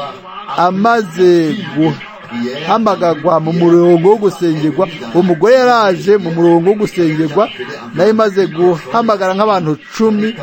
Murazi iyo hari abantu 10 maze gusenga, ndagira intege nke kubwo amerekwa mbona, ariko mutegeza kuba mufite ukwizera. Rimwe na rimwe ndahamagara 20, 30. Uwo mugore n'umwana wiwe bari mu murongo wo gusengerwa, umwana agitwikiriwe mu burengeti. Ndabaza nti umeze gute? Byarabiswe, byarafashwe. Ndabaza nti umeze gute? Ndabaza nti ndibaza yuko tutazinanye. ndamuvugisha ndamubwira nti we nturi ngaha ariko ni kubw'umwana wawe, umwana wawe afise indwara yo gukama amaraso. Abaganga baramuhevye bibaza yuko asigaje amezi make. Ndavuga nti rindira gatoyi, umwana yamaze gukira. Hari umugore mugufi yambaye ukunuku yasenge umwana wawe yamaze gukira. Urabona, ni vyiza kumvira gusumba ibimazi. Murabona wa mwemu nyene ari hano mu buryo bw'inuma muri imyagazi, kandi mwuzwe nawe murongorwa na mwemu wiwe. Bandanije itwo kwigira dushika aho dusengera abagwayi. Urabona, ndazi yuko mugerageza mu mizi. Reka mwemere mufatwe na mpemu, nimureke gusa Imana ikore. Bizaba ari byiza cyane, bizaba ari by'agahoro. Muyegurire Imana, ntimugerageze, reka wewe akore, ariko mumwizere n'umutima wanyu wose n'inkomezi zanyu zose, n'umuntu wanyu wese mumukunde, mumwizere. Ndizera yuko ivyo bimaze gukoreka. Bandanye gusenga mwizera. Imbere yuko haza umuntu mu murongo wo gusengerwa, nabanje kuraba mu ikoraniro, nagomba kuraba nimba umwami aza kuvugisha umuntu mu ikoraniro. Ni bangahe babonye ifoto y'umumarayika uhoraho? Biri mu bitabo. Narindiriye, byaraje bivuye muri ajya amerekezo, biraza no muri amerekezo. Imisi yose byamaza aciye iburyo. Nico gituma imisi yose mu gikorane cyo gusengerwa namavuga nti muce iburyo, ntimuce ibubafu, kuko hajya niho umumarayika uhoraho yamara iburyo bwanje. Imbere yuko buno burongozi butangura ku ntango, nafata ikiganza c'umuntu, indwara ikagaragara, yava ibubafu, kuvuga abantu nabacisha ibubafu. Guhera ico gihe ubu rero aca iburyo. Mbega data ni Imana yacu, ni data wacu. Murizera yuko turi abana b'Imana? Murizera yuko yamaze kumanuka mu buryo bw'inuma kugira ngo yiyunge natwe? No kwifuza yuko mutahura yuko atari abantu gusa bari hano muri no murongo wo gusengerwa. Mukibaza muti amakarata yamaze gutangwa yo gusengerwa, ariko kumbure hariho amajana 2 canke amajana 3 yifuza ko tuyasengera. Ntidutanga amakarata ngo tubahamagare imbere yuko tubasengera kugira ngo baje mu murongo. Mu gihe umuntu yohagarara imbere yanjye n'umutizera akinjiramo, byaba biheze. Mbere ni kwishingiro ryo kwizera. Imana iguhezagire mushiki wacu mukundwa. Nimba ntereza kuvuga nkaze, nukubera abantu batiyegurira Imana. Si kugira ngo ngwanye mwebwe mubaho mwubaha ijambo ryayo. Murabona, ndabona abakiri bato bariko baraza kukwizera, baza kukwizera, n'abandi bariko baragaruka, n'abari barazimiye. Ni vyiza. Ahantu runaka hariho umuntu ariko aragerageza kwizera. Murabona, sinkeneye kubandanya kubisobanura. Ntimushobora gusobanura Imana. Inkomezi zose wokora n'iz'ubusa. Mu murima wa Edeni hariho ibiti bibiri, igiti c'ubugingo n'ic'ubumenyi. Igihe umuntu yaheba igiti c'ubugingo ngo atumbere igiti c'ubumenyi, yarisanga ngo yewe nyene ayo asangangura byose. Ntimushobora gutahura Imana kubw'ubumenyi, ariko kubwo guhishurirwa, kubwo kwizera. Murabona,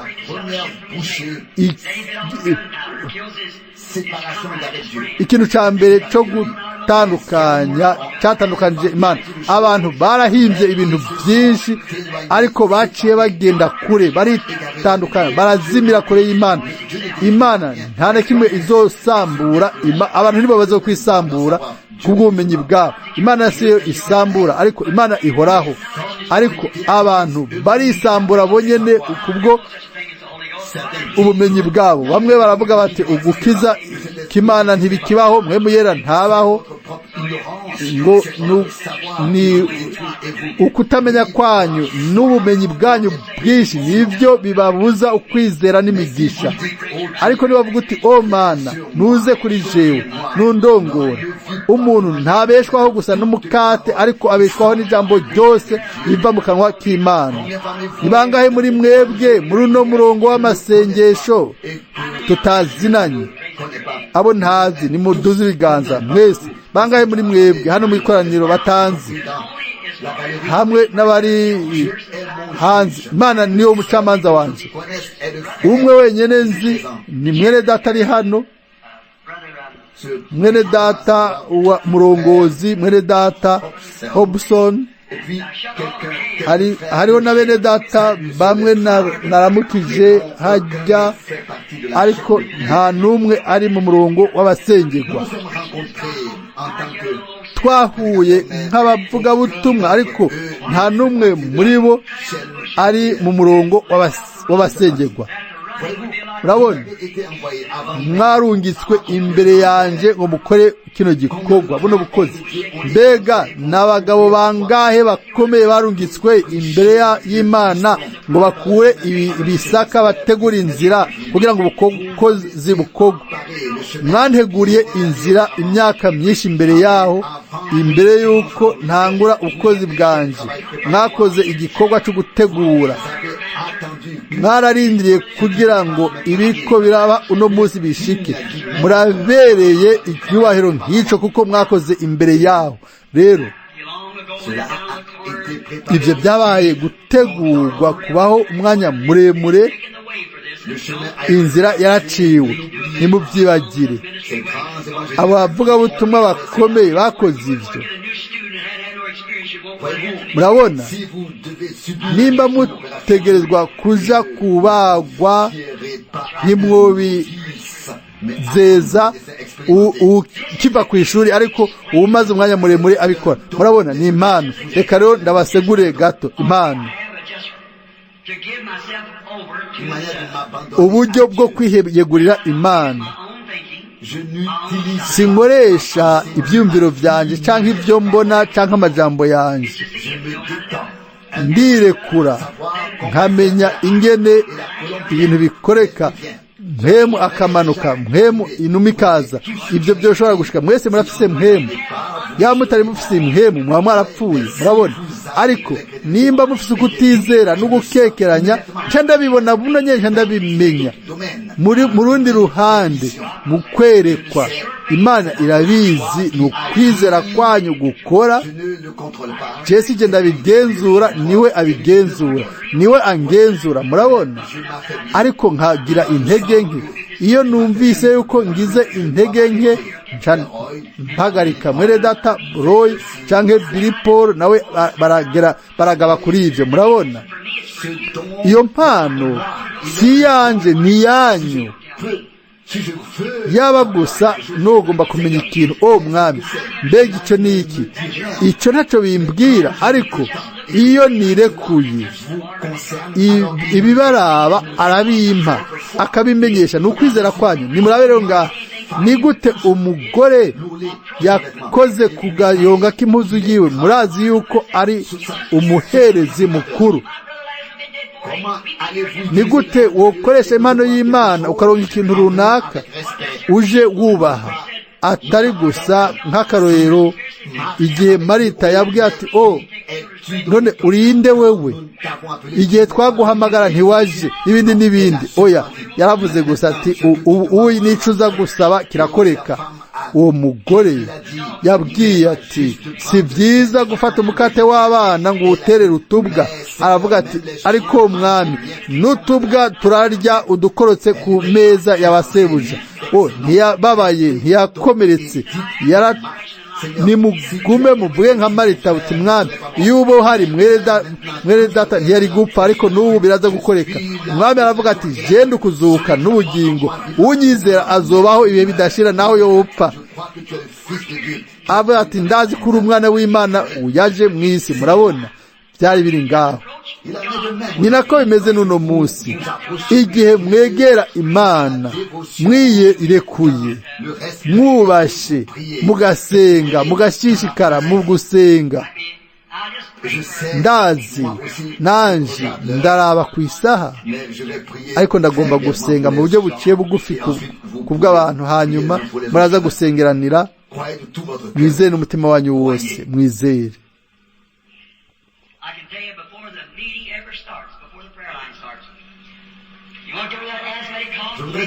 Nagomba kuvuga imbere y'uko igikorane gitangura, imbere y'uko haba gusengera abagwayi, nimwagira ukwizera ntimukekeranye, murashobora kurengera ibintu byose bibatera ibibazo. Urya muntu hariya afite ingwara y'umutima yari ku bitaro, niwizera n'umutima wawe wose, Imana iragukiza.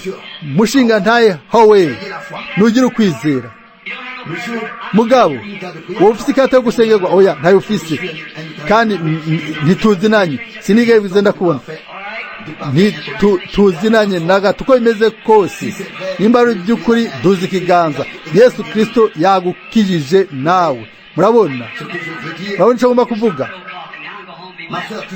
Mushiki wacu uragwaye, urwaye asuma, urashobora kwitahira iwawe, wamaze gukira. Nawe hariya mushinga ntaye urwaye mu kuguru, urizera? Ego wewe musore ufise ibibazo byo mu maguru, niwizera umutima wawe wose urabironka. Amina.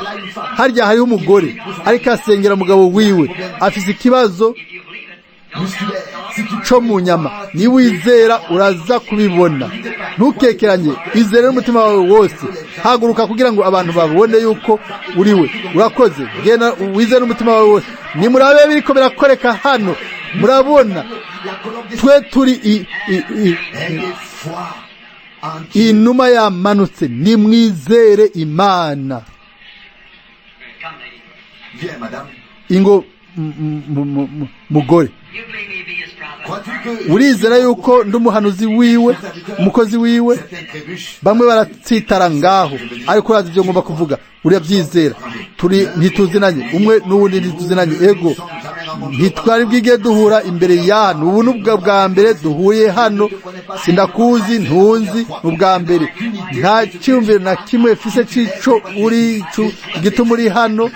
Kumbure uragwaye, kumbure uri hano kubwo uwundi, kumbure urafise ibibazo by'amafaranga, kumbure urafise ibindi bibazo byo mu miryango, ntabyo nzi, wowe urabizi. Nimba uri umunyamahanga tutazinanye, duzi ikiganza. Murabona? Urakoze. Murabona? Ni ukwiyorosha, ni ukwirekura gusa. Ubwa mbere turahuye, ubwa mbere nk'uko umwami n'umugore bahuye kw'iriba, yaravuganye rero kugira ngo ashobore kwinjira mu mpemu. Rero hano abantu barizera, sinakuzi, ntunzi. Imana yompishurira nk'uko Yesu yabwiye ujya mugore ikibazo ciwe mu Yohana 4, akabimubwira. Nawe ujya mugore avuga ati, mwami, ndabona yuko uri umuhanuzi, turazi yuko Mesiya niyaza, uwo bita Kristo niyaza, azotubwira ibyo byose. Yarazi yuko yari ikimenyetso ca Mesiya, aravuga ati, jewe turiko turavugana. Aca yirukanga mu gisagara aravuga ati, nimuze kumbwira umugabo yambariye ibintu byose nakoze. Mbega siwe Mesiya? Igisagara cose kirasohoka kirizera. Ibyo ni ibyanditswe byera, ibyanditswe byera. Yego mwebwe mwikoraniro, mu gihe mwizera ko Mesiya umwana w'Imana ari hano mu buryo bwa mpemu yera, ariko arakorera muri twebwe, nimurabe Bibiliya iruguruye. Mbega muri Umwagazi nawe ni inuma. Aho rero birashika, ubu rero nimurabe, ndamwegereye mu kwizera. Namwebwe muteza kwizera, mukamatana n'ico kintu. Nagomba gusa kuvugisha gato kugira ngo ukwerekwa uhagarare, kuko ndiko mbona amayerekwa menshi imbere yanje hose. Imana iri hose. Umugore arwaye arthrite. ndabona umuntu ahaguruka ku gitanda birakomeye, nimba ari byo duze ikiganza. Niko bimeze. Mbega ni iki? Nagize ukwerekwa, nabibonye mu kwerekwa, nabonye agerageza guhaguruka ku gitanda.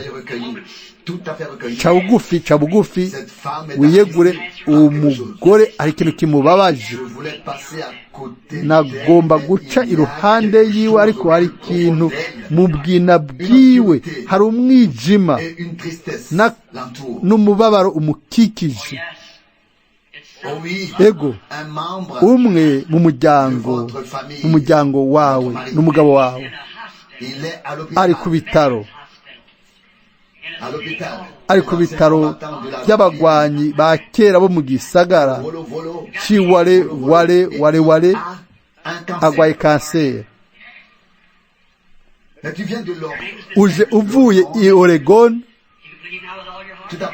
witwa Madame Leverson. Nivyo, urizeye n'umutima wose, nugende bikubere nk'uko uvyizeye. Murizeye n'umutima wanyu wose, nimugire ukwizera, ntimukekeranye. Vuga uti, Mwami, ndizera n'umutima wanje wose, uko ndi kose. Ni bangahe bizera ubu n'umutima wabo wose? Ibyo ni iki? Inuma, mpemu. Muce bugufi, mutekane. Urizera n'umutima wawe wose? Novuga ikintu kimwe, wo kwizera ko Imana igukiza, ingo mu izina rya Yesu Kristo uyu mugore akire,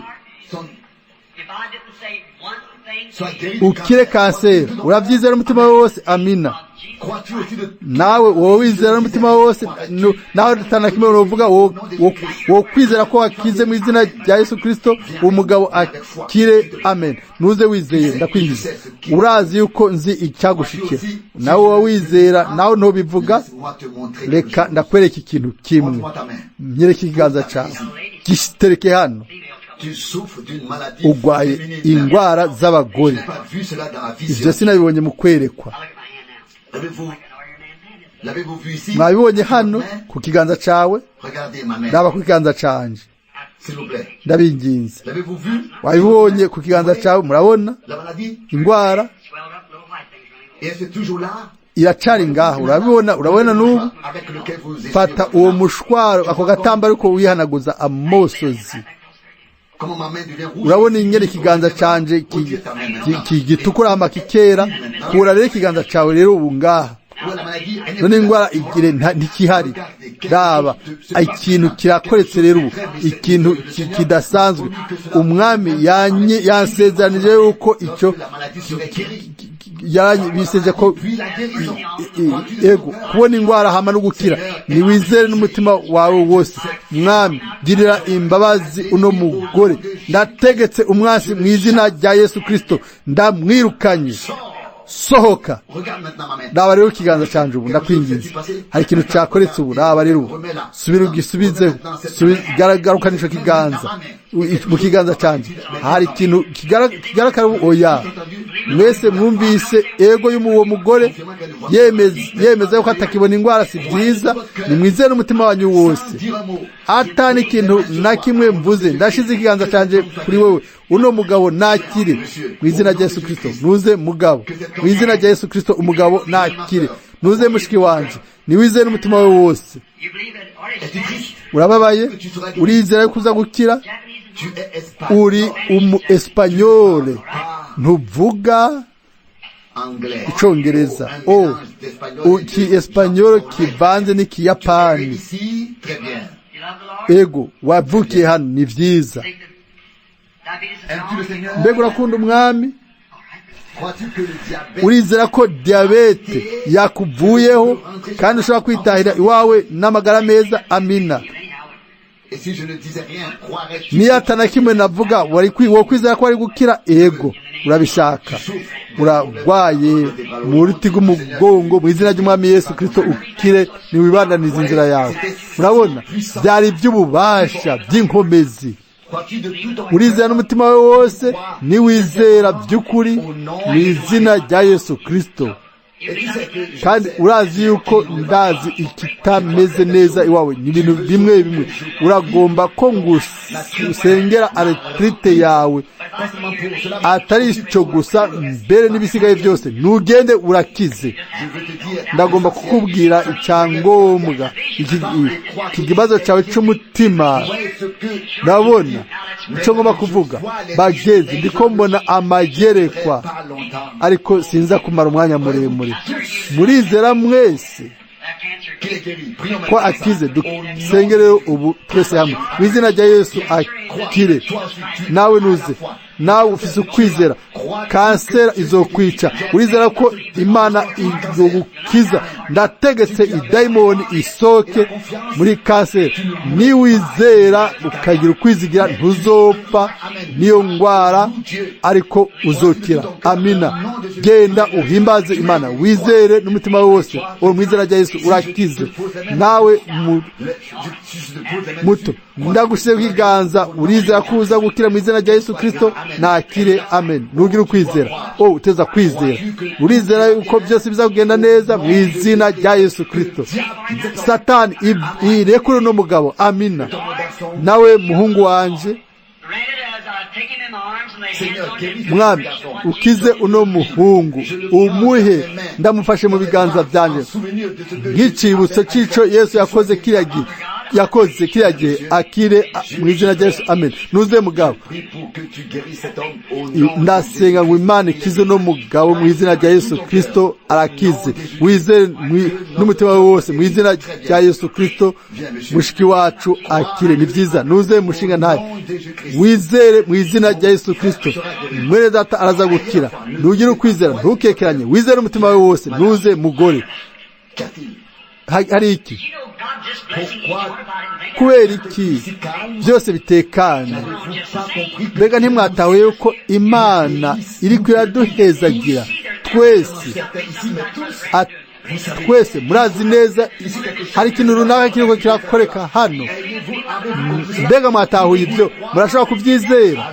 Aho rero Yesu wa wundi yanuma ari hano havugirwa ubutumwa, ari mu ikoraniro ryose, amayerekwa yo kudufasha. Mbega ni bangahe bizera ko Bibiliya yigisha ko tuzoronka amayerekwa? Imana ni ya yindi nyene, kandi ni mpemu yera, niwe yamvuganye anyereka ibyo bintu. Yambwiye ati, wavutse ngusengere abagwayi.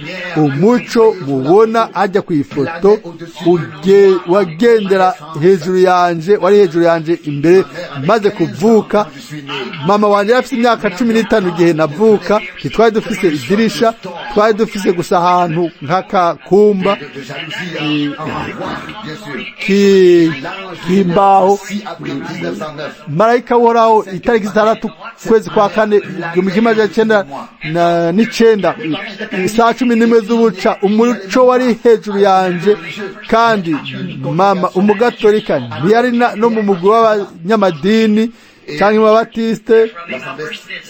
Ikoraniro ryitwa Opsom Kingdom. Igihe nari mfite imyaka 2 nabonye ukwerekwa kwa mbere, hama birabandanya gushika n'ubu. Ukwerekwa bambwiye ngo wavutse ngusengere abagwaye. Navuze nti none ntibazokwizera, ntibazokwivyemera. Avuga ngo nk'uko Mose yahawe ibimenyetso 2, nawe ni kuzohabwa 2, kimwe no mu kiganza ni ikindi kukwereka. Murabona ingene ibyo bikoreka? Ntaco bitwaye ico abantu babivuga ko. Yarabitangaje, yarabyerekanye, yarabyemeje. Kumbure ko ntegezwa kugenda mu mahanga, ndumva ko hariho ibinkwega bene data n'abashiki banje, ugukwerekwa marayika Imana mw'ijuru irazi ko ari by'ukuri. Byo marira iki kubibabwira? No kumva niciye kwiteka hamwe bitwara by'ukuri. Nimwumve, ninagenda hakurya mu mahanga nkavuga ubutumwa bwiza hariya, mwumve sinkeneye amafaranga oya ndaronka amadolari 100 kwiyinga mu ikoraniro n'ibisigaye byose birarihwa n'ingendo n'ibindi si kubw'amafaranga ndiko ndavuga oya hari abanzaniye amashikanwa iryo shikanwa yari 1,500,000 by'amadolari abantu baragize amasheke y'amamiliyoni menshi sinashaka kuyemera sinayemeye kubera iki mbega jewe umukene nahebye byose mbayeho nk'umusegereza ndira kubera iki kubera narose igikorwa itegeko ico gukora kandi bamwe bagomba ngo mbe naha umwe bakora kiriya oya singomba ikintu c'amashugwe ngomba kugwana nimba ngomba kuzoganza ngomba kugwana gushika kumpera heza kurangiza urugendo ndagerageza kubafasha nimunyemerere ndabigize iyo mvuze ikintu runaka Imana iri nyuma yacu ikacemeza ico kiba kivuye ku Mana ndabibabwira mwese murashobora gukira umwe wese muri mwebwe ninde akurikira hano neza nkuko ego umvira wa mugore ntituzinanye nazinanye sinabazi na mwe murazi yuko ndazi ibitagenda neza muri mwebwe mwo kwizera naho atana kimwe novuga nego ni byiza mufise ibintu bibabangamiye ni kintu kinaka mu musaye ndabona yuko wagize isanganya y'imodoka guhera ico gihe urababazwa n'ico gikomere nako kaga nivyo aho rero duzi ikiganza amina ni wa wundi ejo uno munsi ibihe bidashira mu izina rya Yesu genda wakize nuze mwene data mu izina rya Yesu Kristo wakize nuze mushiki wacu mu izina rya Yesu Kristo mpemu ari kuri jewe ategezwa gusiga uno mugore mu izina rya Yesu Kristo akire nuze mwene data mu izina rya Yesu Kristo urakize umugongo wawe urakurekura asma yawe irakurekura urabyize urafise ukeneye urategeza kubandanya kunywa itabi uragenda ubihebe n'umutima wawe wose urabohowe genda ushimire umwami kubw'ivyo mwize n'umutima wanyu wose duhaguruke twese ubu turambikane ko ibiganza bamwe n'abandi Mana manuka inuma nuze mpemu yera hagati mu myagazi yawe nuze mwagazi uturongore Satani waneshejwe abantu babimenye barakugwanije nta burenganzira mufise kuri bo n'ab'Imana turagutegetse waneshejwe sohoka muri bo mu izina rya Yesu Kristo amen nihimbazwe izina ry'umwami uriyo ni Mwene Data Frank nimuduze ibiganza byanyu mumuhe amashimwe aleluya urakoze mwami haleluya yahimbazwe umwami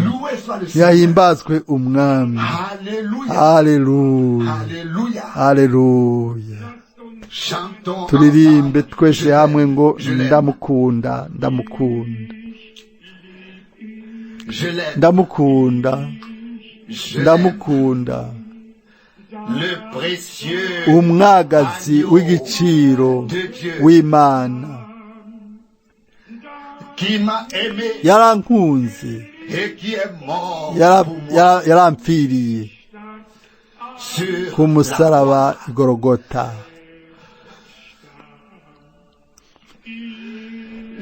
ndamukunda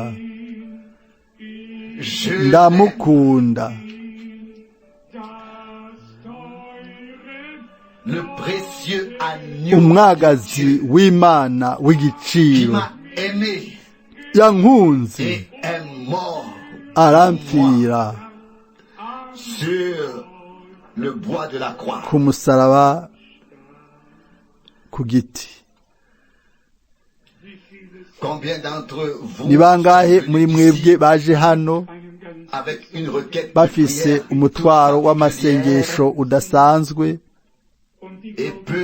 ashobora kwizera ko umwami ari hagati yacu nk'uko yabisezeranye, kuko yigaragaza nka wa wundi tuza ikiganza. hari umuntu afise umutwaro udasanzwe, Imana ibahezagire mwese.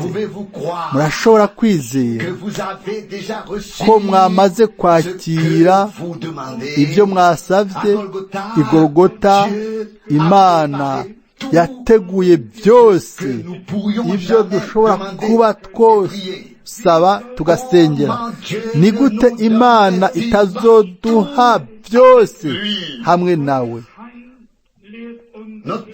Bibiliya yacu yigisha agakiza kuzuye, agakiza mu mubiri no muri mpwemu no mu bugingo, agakiza k'ubugingo, ukubohoka kwa mpwemu no gukira k'umubiri, agakiza kuzuye, ugucungurwa gutunganya, ubutumwa bwuzuye, ubutumwa bwiza bwa Yesu Kristo umwami wacu.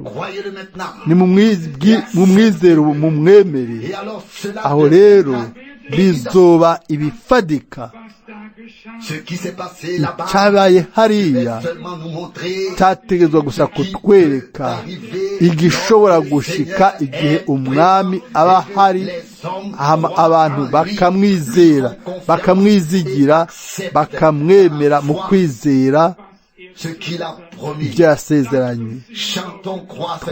Turirimbe ngo wizere gusa, wizere gusa, kandi tubananye kwizera by'ukuri.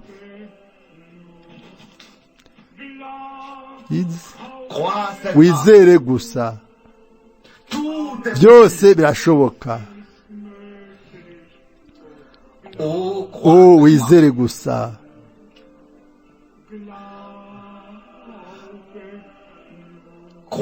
Wizere gusa, wizere gusa, byose birashoboka. Wizere gusa.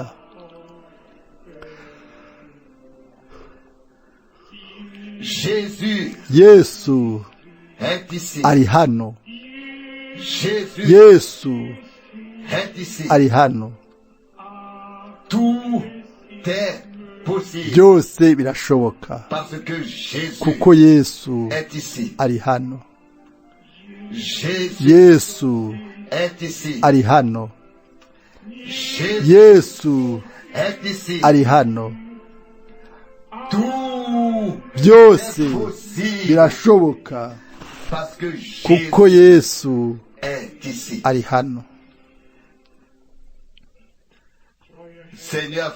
Mwami mwizigirwa, jambo ryawe mu biganza, jambo ryawe mu mutima, turabyizera kandi turabyishimikiza mu buryo bwuzuye. nka Petero nk'uko yabivuze kiriya gihe ati, mwami ku ijambo ryawe turaza guterera urusenga. Ku ijambo ryawe ntiyatereye gusa urusenga ku ijambo ryawe, ariko yagendeye no ku mazi nk'uko hari ku ibarabara risanzwe. Ku ijambo ryawe abawe barambitse ibiganza ku bagwayi barakira. Ku ijambo ryawe abakozi bawe barakoze, babonye ikiganza cyawe kigaragara, bagira umwimenyerezo w'ububasha bwawe. Ku bw'ijambo ryawe turizera ko abagwayi bamaze gukira. Twamaze gukira mu mishishagu yawe. Uko niko byanditswe kandi uko niko tubyizera. Amina mwami, kuko twabyumvise. Nta na kimwe tugerageza, nta na kimwe twihatira, ariko turiya kwiyegurira wewe, twishyira mu biganza byawe kandi icyo dukora no kugushimira no kuguhimbaza no guha ubwiza ko wamaze gusohoza byose. Twarakijijwe, twarakize indwara, twarabohotse, twarahawe umugisha. Turavuze turakoze ku bw'ibyo, kuko uko niko byanditswe. Imana yaduhezagiye muri Kristo imihezagiro yose ibaho ahantu ho mu ijuru. Yaraduhezagiye, turi abahezagiwe n'umwami, abakijijwe n'umwami, abakijijwe indwara n'umwami, abahariwe n'umwami. Mana, turagushimiye n'umutima wose bwa buno butumwa bwiza no kuri kino gikorane c'ubutumwa bwiza mu izina ryera rya Yesu. Amen.